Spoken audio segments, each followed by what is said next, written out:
Hey Forza heads.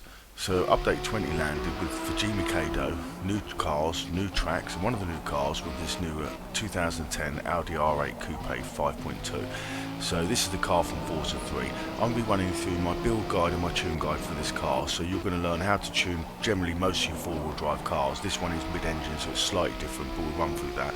And you're going to learn the best ways, at least 5 ways to create rotation in your vehicle. You don't have to apply it the way that I've applied it. Sometimes you can be a little bit less, you can be a little bit more in some cars, maybe not more in some cars, but you'll get what I mean. I'm going to run through the build guide quickly, and I'm going to run through the tune and why I've set my settings, what they are, and which tuning settings you're going to need to change to create extra rotation or reduce the rotation and create extra control. So hopefully this video teaches you quite a lot. We're going to jump in quickly and go with the tune. So we've got no engine swaps, no drive chain swaps, and no aspiration conversions. This tune you're seeing is four-wheel drive. So it's got the rear wing, it's got the front bumper, and it's got the rear bumper, no hood. We've got the transmission, we've got the street drive line, we've got the race differential. Wheels, we are running B to G heavy wheels, MO5s at 20s on the rear and 19s on the front. We've got a tyre compound at race, we've got front tyre width at 245 and the rears at 345. We've got no brakes, springs and dampers, we've got front anti-roll bar, rear anti-roll bar, no weight reduction, no shell, no chassis, and we have 3 bits of ballast. Now you can reduce this ballast and reduce the tyre width a little bit and maybe find a way, but I did find the extra tyre width did help out, so we'll jump into the tune quickly. So being that this is for Fujimi Kaido, you may want to change a couple of things. So tyre pressure you might want to change on some of the other tracks, be a little bit harder, but the softer tyres, especially on the rear, does help on that little bit of launch out of the corners up the hills, and it does allow you to, like I say, get a little bit more extra grip on the way in. And with it being slightly less on the rear than the front, this helps against the extra rotation that we've thrown in the car. So this gives it a little bit of control from the back end, just as we're throwing it around. Now the gearing wise, we have lengthened our gearing longer than we would normally have it. Normally I'd probably go down to 40 mile an hour and then probably 75 mile an hour and then bring them into sort of match, and probably still end up about the same with 6th gear, but bring them into match. So for instance, I might just go, wrong way, quickly show you. I might just go like 45, then maybe go 75. To be fair, I didn't really need much changing, but there you go, something like that. We'll go back to where we were, I think I was 80. 55, was that right? Yeah, something like that. So there you go. So that's basically the gearing. So what we've done was we've gone for a long first and second gear, because on the reverse track especially, the incline going up to the top of the getting to the top of the mountain is very steep and very hard. So I've geared it so generally you only need first and second gear. First gear to get around most of the tight hairpins because it gives you a tight turning circle, being in the lower gear, and then the second gear will pull you most of the way up the hill, and you might need to just get into third at the very top of the hill. But it's definitely a gearing for Fujimi, so like I say, you would want to maybe reduce it, but this will help with the grip and stop you from wheel spinning out of them corners by having the slightly longer gears, but they're definitely short enough to pull like a train still, because down in the lower gears it's a lot easier. Camber wise, we're just on 2.0 and 1.5. I don't generally change this that much. This seems to be pretty good for most cars. I mean, front wheel drive I might be inclined to add a little bit of rear camber, but because the rear wheel drives on this car are driving as it's a 4-wheel drive car, I will be running them at 1.5. So toe wise, this is important. So this is a way to create a lot of rotation in your car. Think of it like the rear wheel steering in a lorry. So when I apply, I mean, Forza does get this wrong, and ACC also gets it wrong the other way, but Gran Turismo is the only one that probably gets this right when I look at the tuning settings for both games. So for instance, if you were on 0-0, that's going to be a neutral setting. Your tyres are going to be sitting straight looking forward. If you toe in on the front, because say you take a left-hand corner, you're going to load up the right-hand front tyre. That right-hand tyre is already facing a degree or so inwards, so it gives you a more of a snappy input to the corner. Now this is true in life. In ACC you would do in and it would create more steering angle, but it's the wrong way.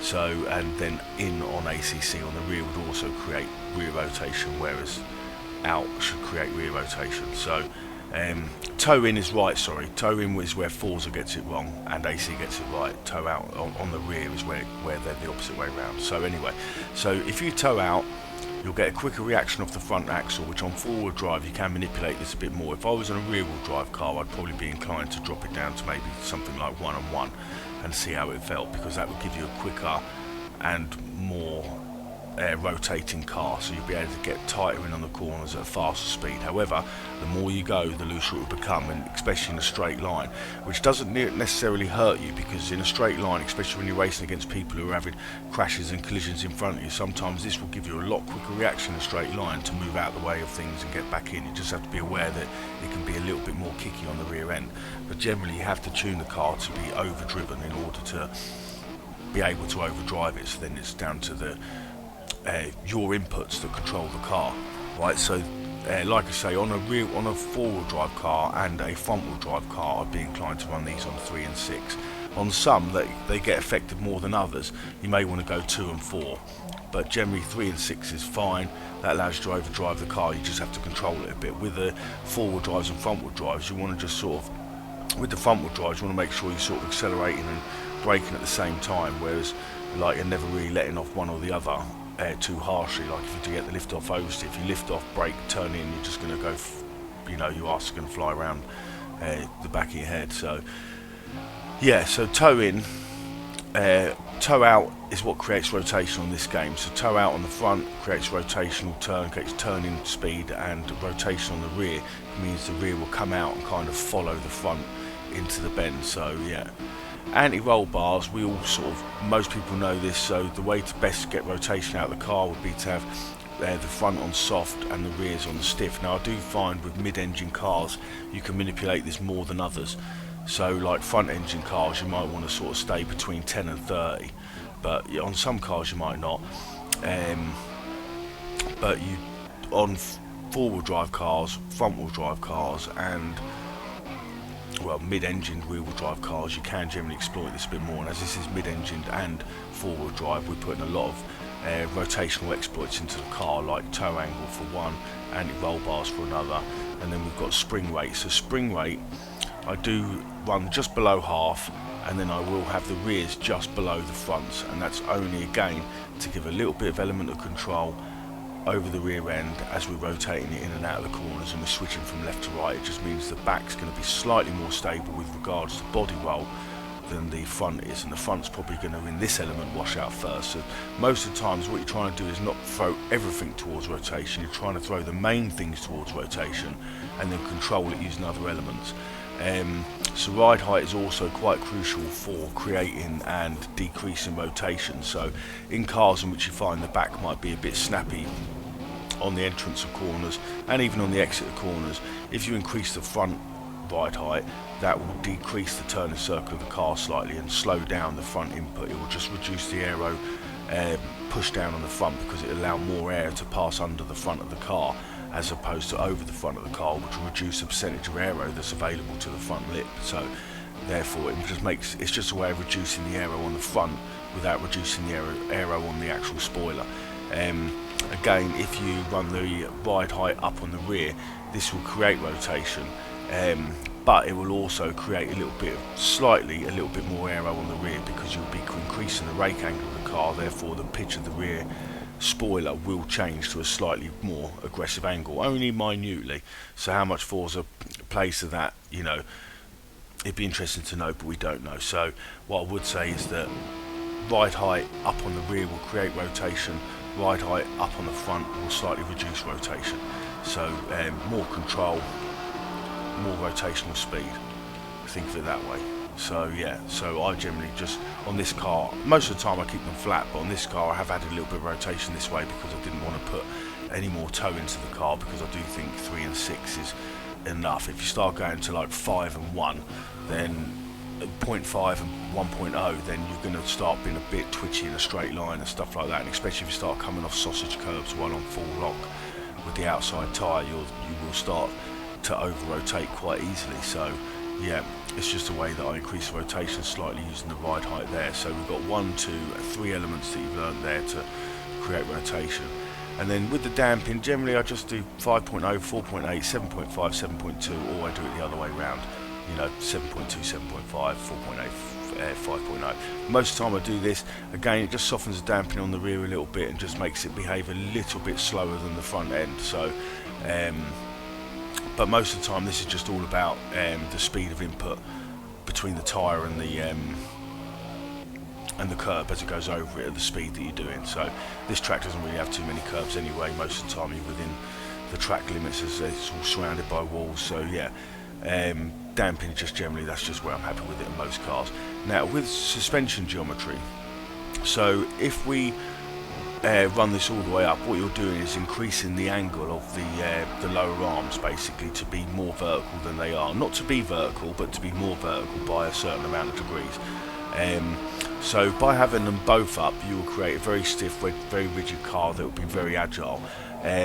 But again, like the roll bars, if you decrease the front slightly, you won't notice much difference in agility, but it will help to create rotation in a similar manner to which the roll bars do. So it'll slightly soften the front, because what it does, by increasing the height of the roll centre, you increase the amount of mass that travels through the arms, which are stiff, rather than the springs, which are soft.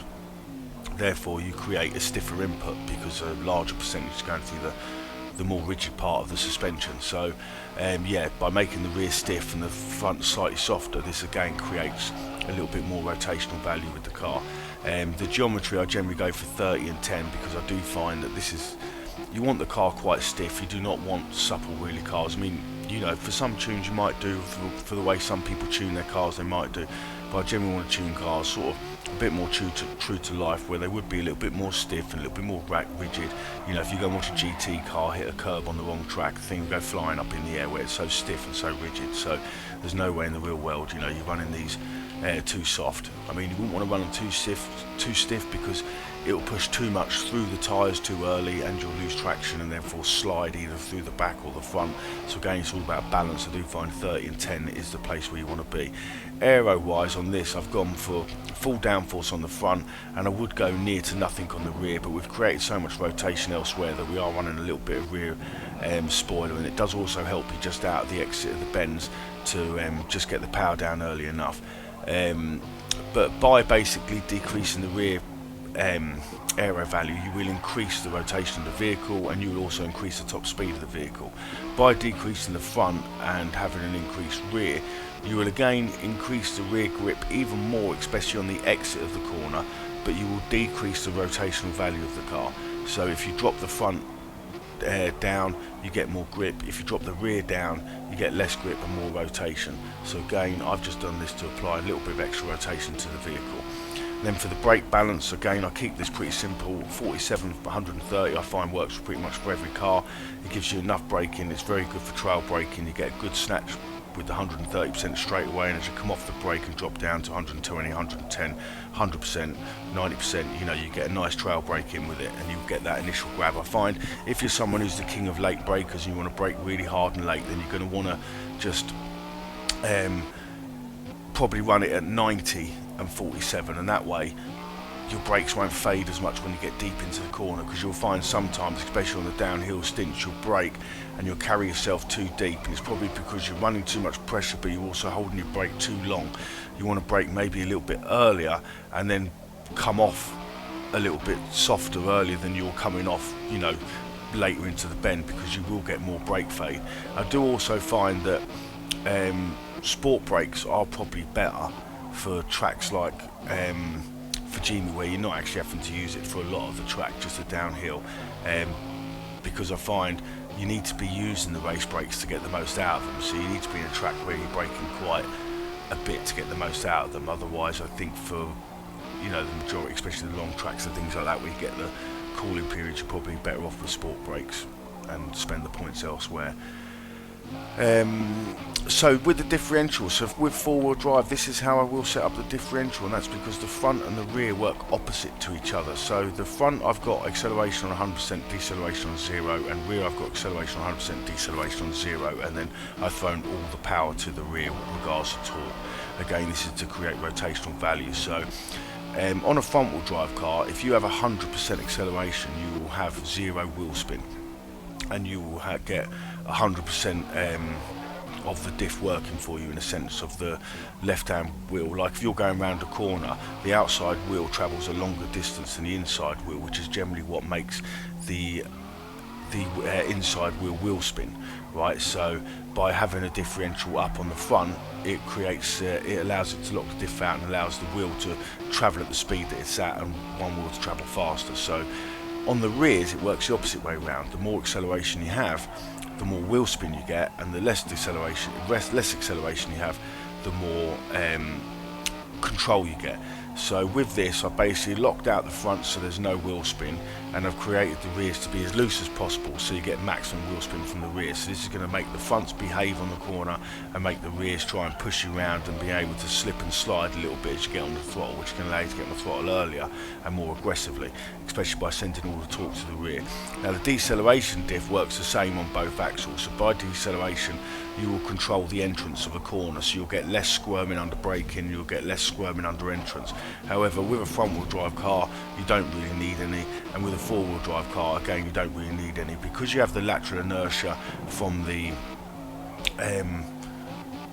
wheels slowing down on all four axles and speeding up on all four axles. You don't tend to lose grip as much, and on the front wheel drive cars you don't really mind losing too much grip on the rear, as long as you can control the rotation, like via basically when you go into a corner on a front wheel drive car, you're going to want to apply the brake and let off the throttle, but do it more like, you know, a seesaw action, down on one, laying off the other, and that way you will stop the snap off oversteer and be able to control the entrance to a corner. And once you've got the entrance you can then, you know, nail it all the way through. But with four wheel drive cars you very much want to sort of get in, stop sharp, get out, and use all that power to rotate the car.